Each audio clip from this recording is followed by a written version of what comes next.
Hi everyone, Paul Hodgkin here, and in this video I'm going to show you how to measure your kefir using calipers. You'll be doing this each day to take data on the exponential growth of your kefir. Let me show you how to do this.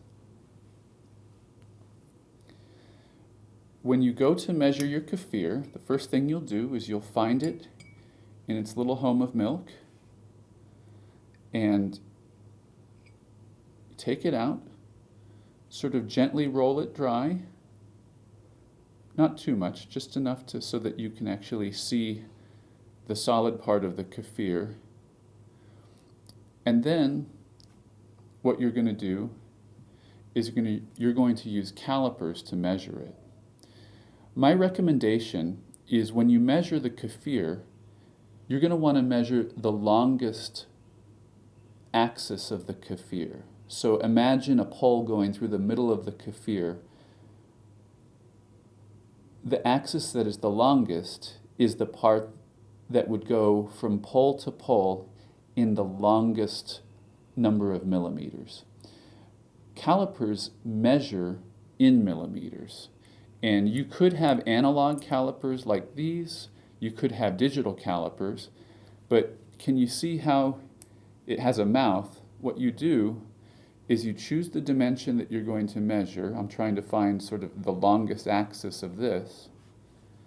And then I close upon it, but gently, because I don't want to squeeze it. If I squeeze it, I will make the kefir seem shorter than it is.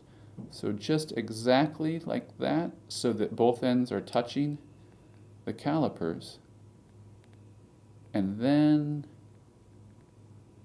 that will be my distance. And then right here is where you would make your measurement. And these calipers are in millimeters. We recommend that you always take your measurement in the same units. And because of the size of kefir, we recommend that you use millimeters for your measurement. Then when you're done with this, you'll just take your kefir and you'll put it in new milk. So for instance, if this was a cup of fresh milk, you just put it back in there, and then you would be done until tomorrow. One thing I'd like to call your attention to, if the kefir is particularly clumpy with cheese around it, you might have to stir it a little bit just to make sure that by the time you pull it out, it's relatively clear. So on this one, this is a funny shaped kefir. See how it's got all these little branches? So as we dry this one, we're going to have to choose which axis that we're going to use to measure it, and every day we're going to want to measure it in the same axis direction. So in other words, we don't want to measure the width one day and the length of another. We always want to measure its longest axis each day, and we want that to be the same dimension. I'm thinking on this one, it will be from about here to here. So I'll take the calipers, and then I'll lengthen the calipers so that they are exactly the length from end to end without squeezing the kefir. And there we have it. This one in particular is 21.5 millimeters. And that's how you measure your kefir every day. So to review, you're going to want to measure your kefir every day in millimeters.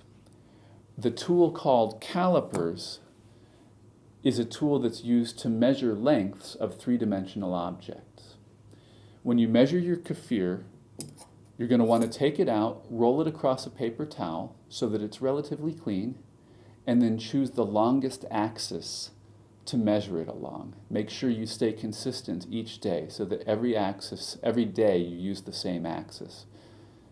You should be able to witness growth day after day in an exponential fashion. When you get done measuring each day, put the kefir into a new puddle of milk, and that will be its home for the next day. Thank you.